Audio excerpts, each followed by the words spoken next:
The Jujutsu Kaisen sequel is here. Chapter 1 is here. And you know I've got all the details for you. So, man, it's been a minute since I've said this, but strap in and spoilers beware. Okay, actually, first of all, just a little bit of a forward and disclaimer here. No one knew that this was coming, right? No one knew that this would be a Jujutsu Kaisen sequel until the details started coming out last night. So I don't know how like the leak culture is going to be surrounding this, but obviously for this first chapter, like it was just plastered everywhere. The details are everywhere. So I wanted to do my best to compile the best information I could to share it with you guys. But moving forward, I don't know how that's going to be handled. We'll kind of just see, right?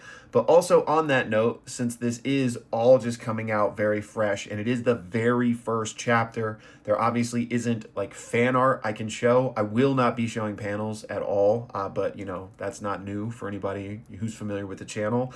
But because it's a first chapter with no panels and really no fan art, it's basically just going to be me with probably this background explaining what's happening. So every character is a new character. They may not all be named, but again, I'm doing my best to piece together this information to share what's happening. So please bear with me. So Mojuro begins with a spaceship flying above the Earth in this narration that says, "In the vast universe, to stumble upon the blue planet."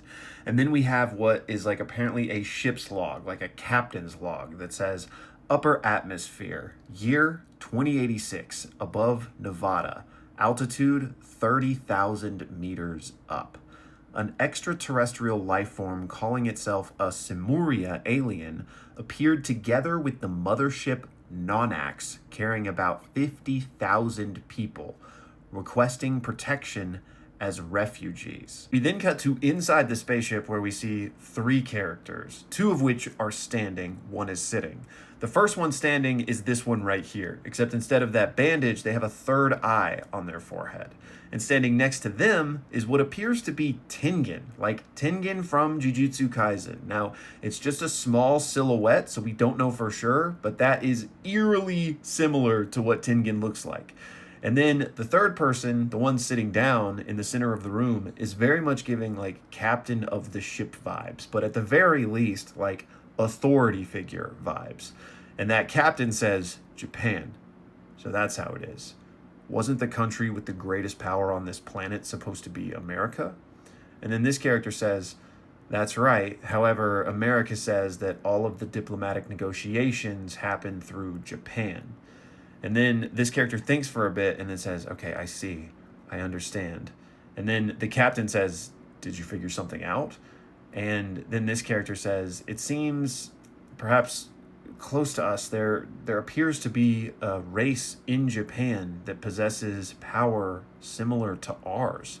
And then the captain says, "What?" Then the next page is our title cover spread, which shows our two main characters who are Yuta Okotsu's grandkids, who, if you recall, were introduced in the Jujutsu Kaisen epilogue. Now, they don't look like this on this page because one, they're older, but two, this is a different art style since Gege Akutami is not the one drawing this manga, but instead Iwasaki Yuji. But I, of course, am just going to be using this image of these two. So we get this spread of these two and another character who we don't really know who that is yet. And it says, on this planet, they're called sorcerers. We then flash back to when Yutsu's granddaughter was only 6 years old, and we find out that her name is Akotsu Yuka. And we see a bunch of flashbacks of her basically just playing with her grandfather, Yuta. We see he's got the white hair. He still has the Kinjaku scar across his forehead. And we just see them playing together. Like one panel, they're having fun. One, she's like crying and giving him a hug. And then the third one, they're like walking hand in hand.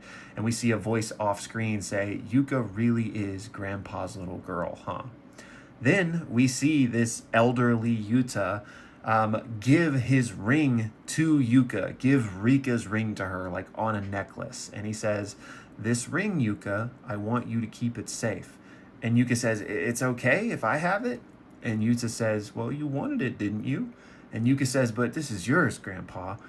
And Yuta says, "That's right, Yuka, but you're a little too mischievous, so I worry about you.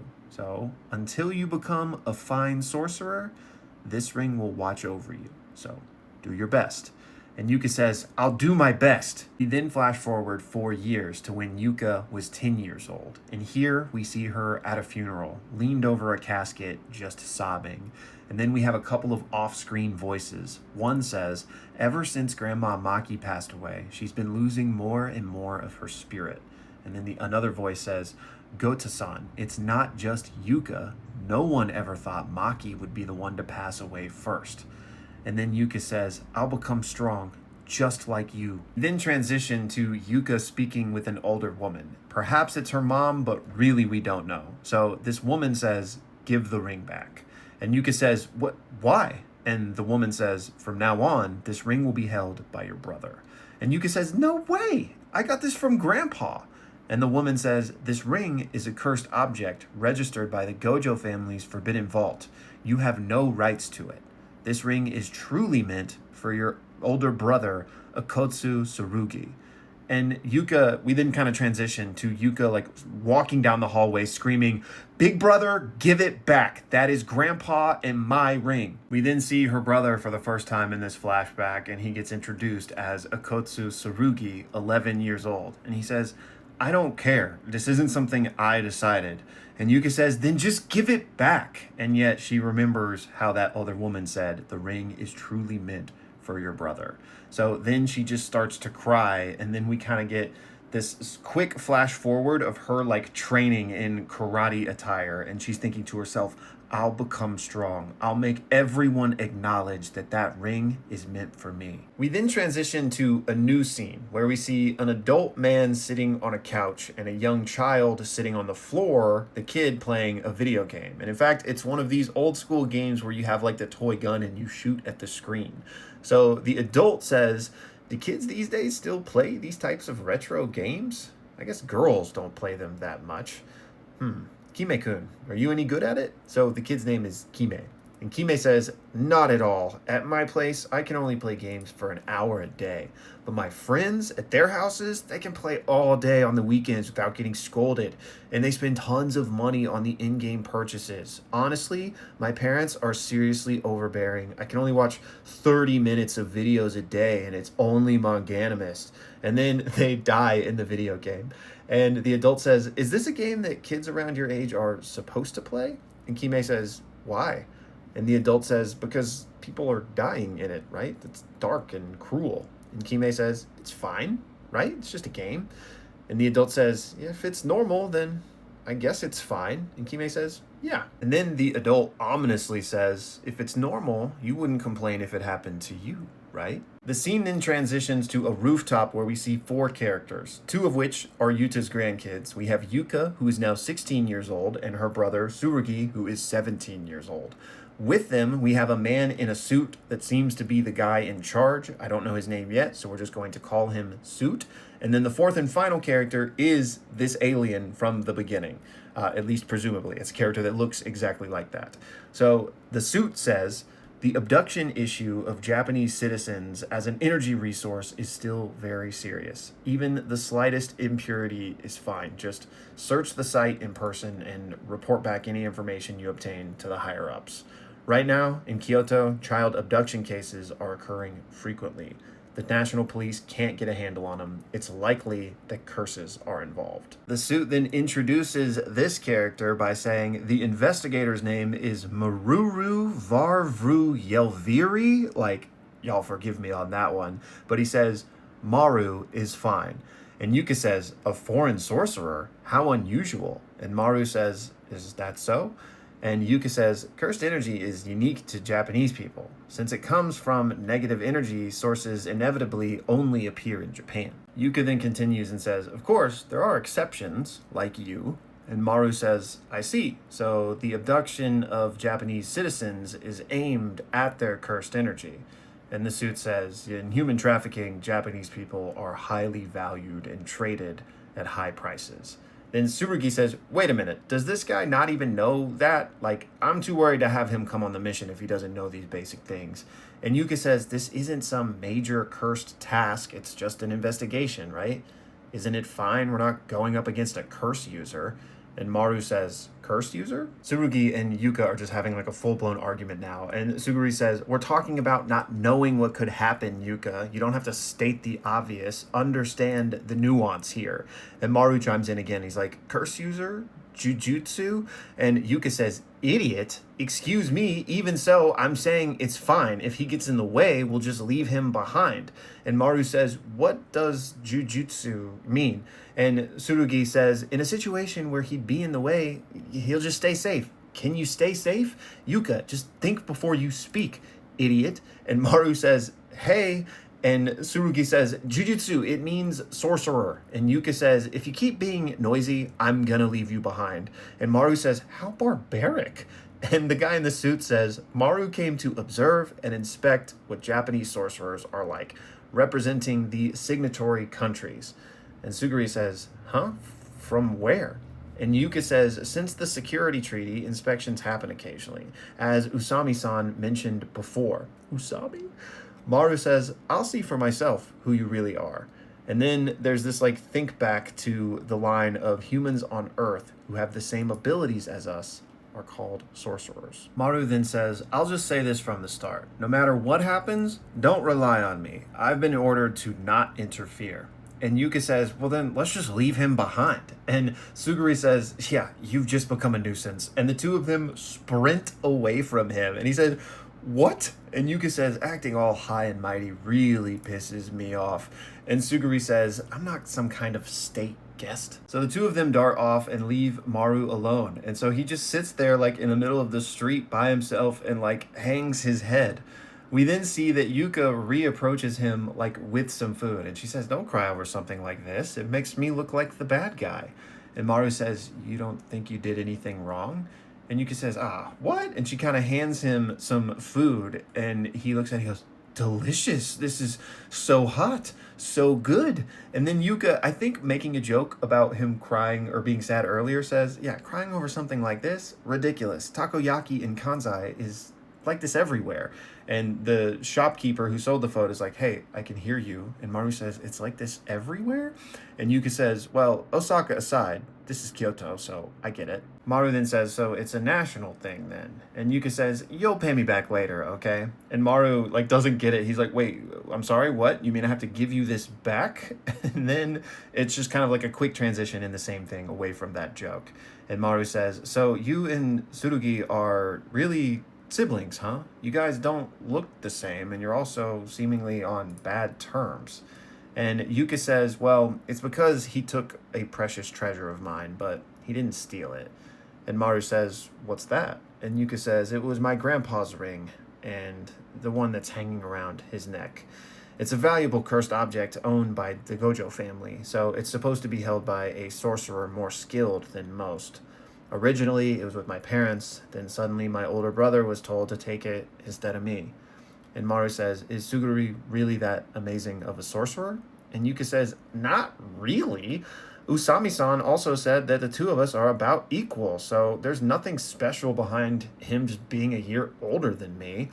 And Maru says, Tsurugi's hardworking. Isn't that a good thing? Yuka responds, ugh, he's just showing off to everyone. Look at me, I'm growing, I'm strong. I don't want him taking my ring, okay? It's the worst. He doesn't even have any memories with Grandpa, and I'm trying my best over here. And Maru says, then let's solve this together, the two of us. And Yuka says, what?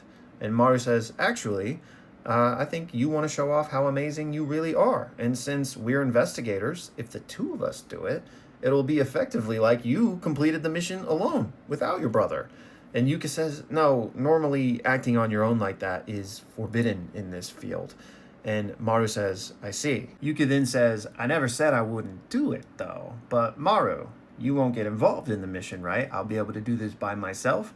And Maru says, yeah, as long as we don't use cursed energy, it's fine. They won't notice. I'll just be laid back, like a foreigner. And they're like, okay, well, we can't just stand here. Let's head to the site quickly. And the two of them start like roaming around the city, investigating, looking around for something. You then cut ahead a bit to Maru like laying down and going, I'm exhausted. I can't find anything. And Yuka says, of course, someone who's not used to it won't understand what they're looking for. And also, don't lie down in the middle of the street. And then she kind of has like a light bulb moment. So Maru says, Yuka, did you figure something out?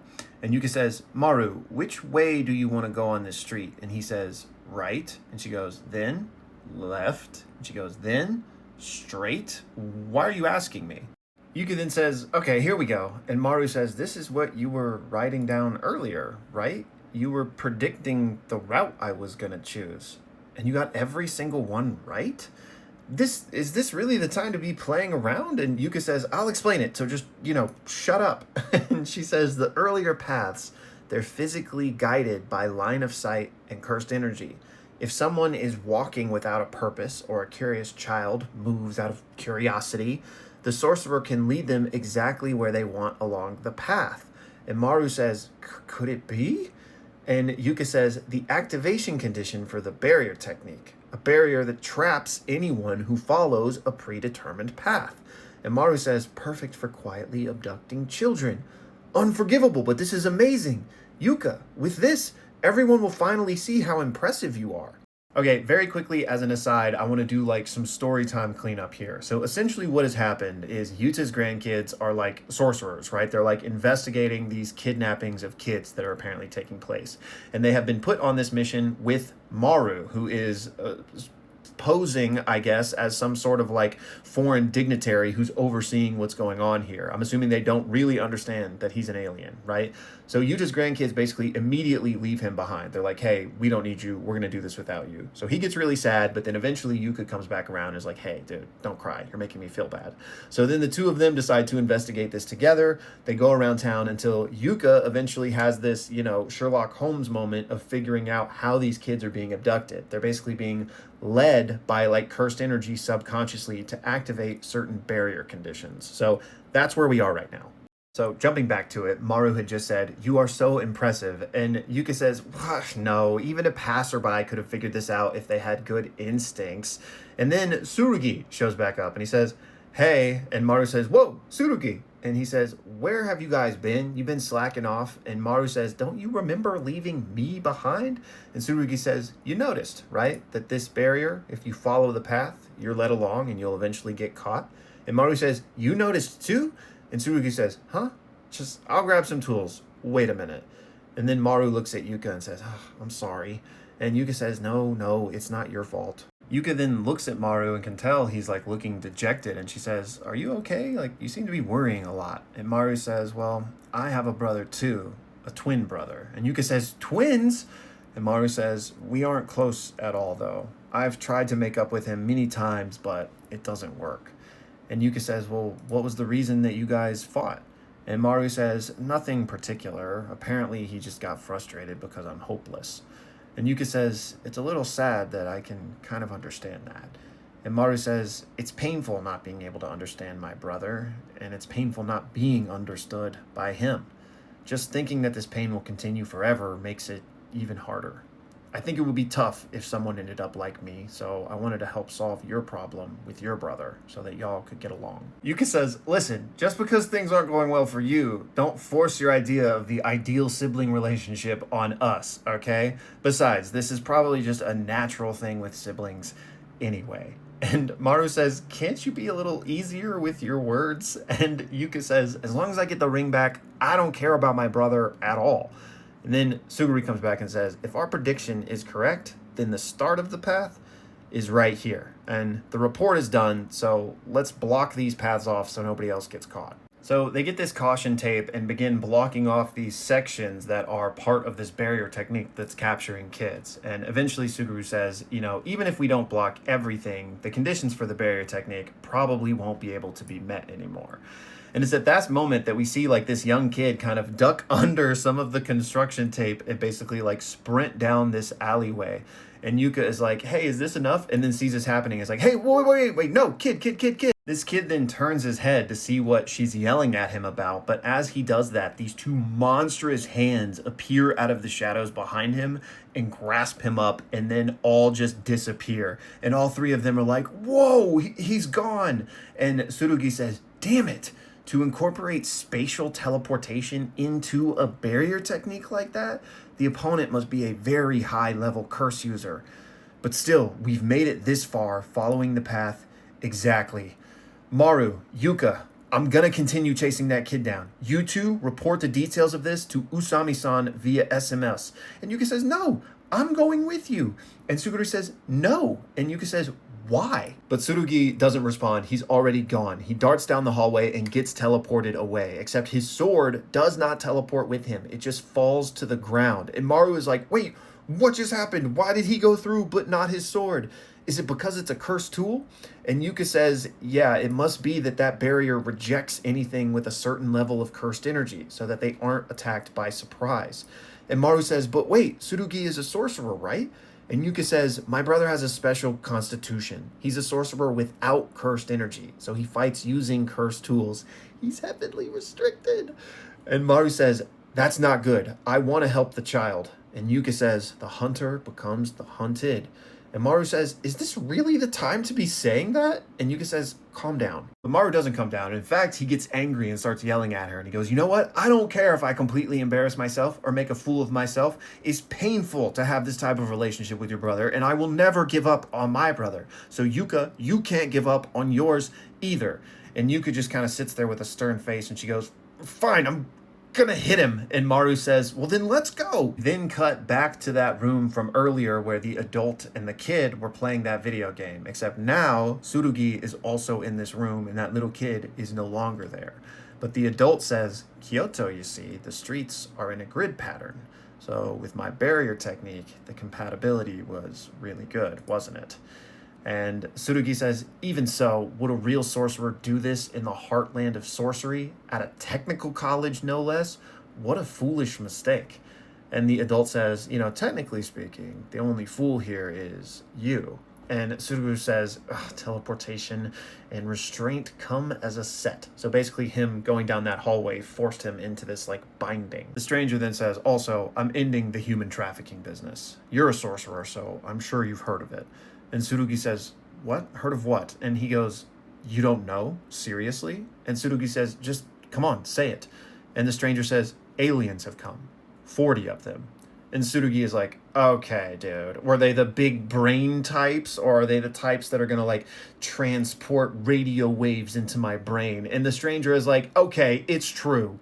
The stranger then starts talking about this cursed terrorism event from over 60 years ago, and I believe he's referring to the Culling Games, which he says became the trigger for, like, this massive treaty signing.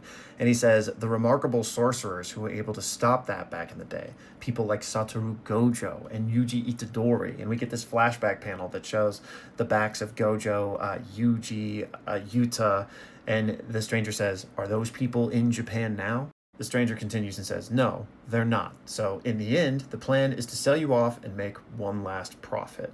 And Tsurugi says, so you're not killing me because I'm the product, huh?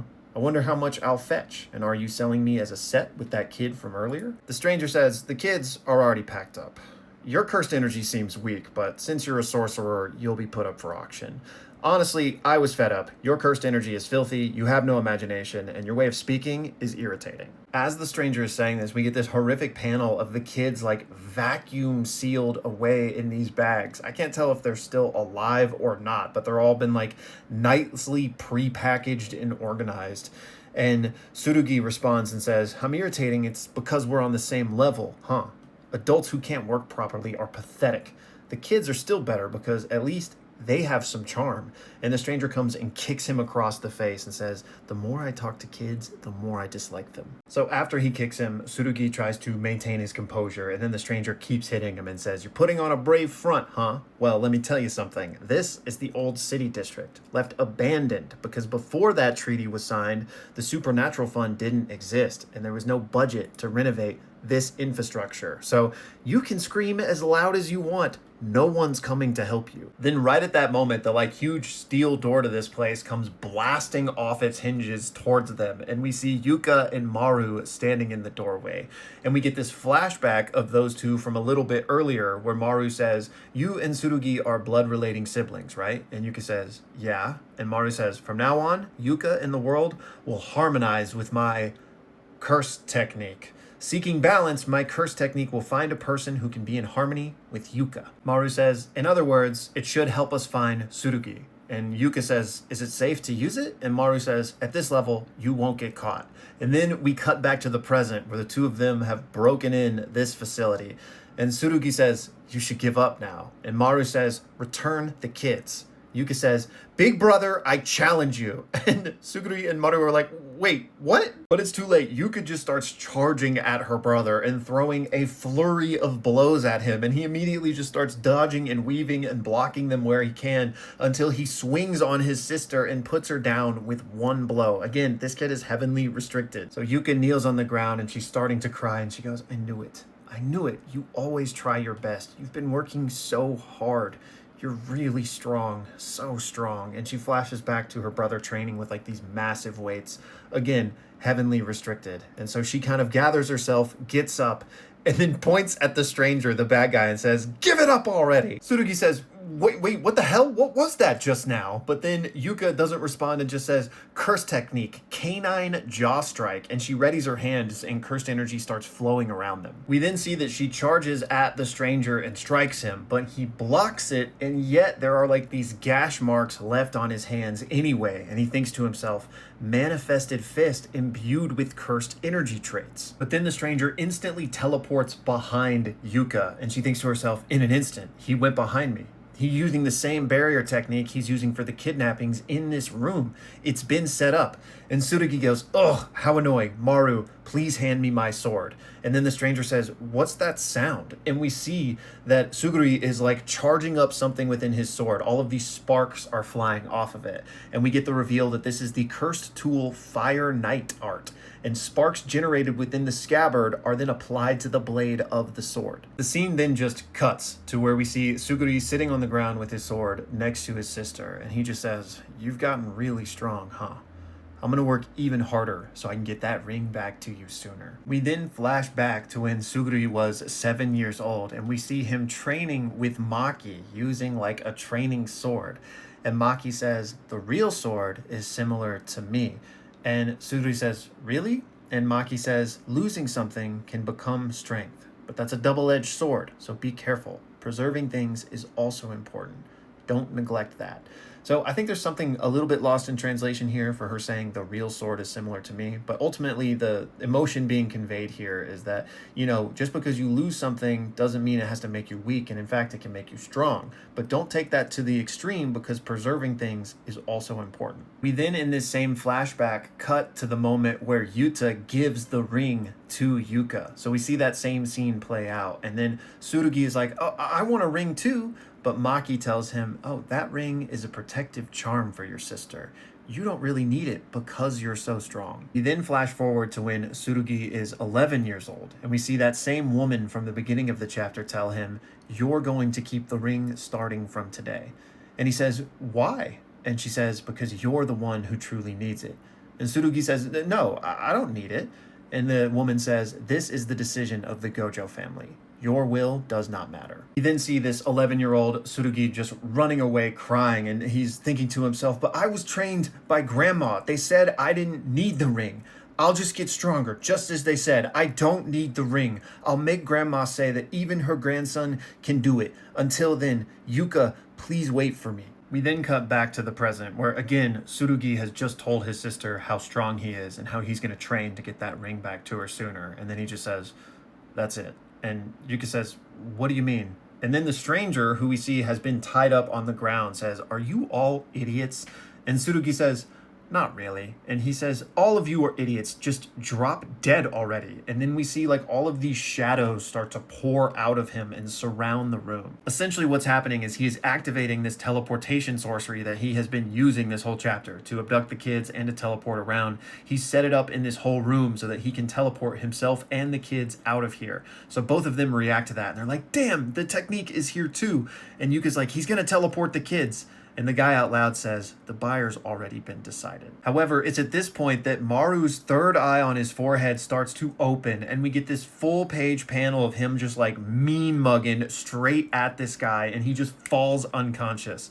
And Yuta's grandkids are like, what just happened? What was that? And Suguri looks at Maru and says, was that you? There's then this narration that says, Jujutsu sorcerer meets an alien, as everyone's like shocked faces are just reacting to this. And Tsurugi and Yuka are like, Are you an alien? And then the chapter ends. Man, I have so many thoughts, but this video is already 30 minutes long. So first of all, shout out to anyone who made it this far. It feels good to be back, man. I apologize for kind of the choppiness of this video. Again, you know, can't show panels. We don't really have any art yet, so I hope it wasn't too hard to follow along. And the translations were a bit wonky at some points, so, you know, forgive me for that. But so interesting. Again, since this video is already 30 minutes long, I might make another video talking about certain things, but I'm wondering if at the beginning of the chapter where we saw this guy and Tengen and the captain, if it actually wasn't Maru, but was instead his twin brother, because it would make sense how the guy at the start kind of like got that transmission that was like, oh, they're called sorcerers. Like he might have been pulling that information through some sort of like telekinetic connection between them or something. Anyways, really fun chapter. I really enjoyed the humor. The action was cool. We got a heavenly restricted user. We have a sorcerer with Rika, maybe? Like, there's just so much intrigue to dive into as well. First of all, the aliens, right? The potential twin connection there. But what's going on with these two, right? Why did the Gojo clan all of a sudden decide that, you know, in fact, Surugi was the weaker one that needed the ring instead of his sister? Like, is that politics? Is there something else going on here? Like, I can't wait to dive into the lore and the world building and just all of this stuff. Very excited. And Tengen? Was that Tengen at the start? Like, was that an actual person there? Was that like a holographic projection of them studying the Earth? So many questions. So y'all, please let me know all of your thoughts. Join the Discord. We've already got a Mojuro channel there, and thank you so much for watching.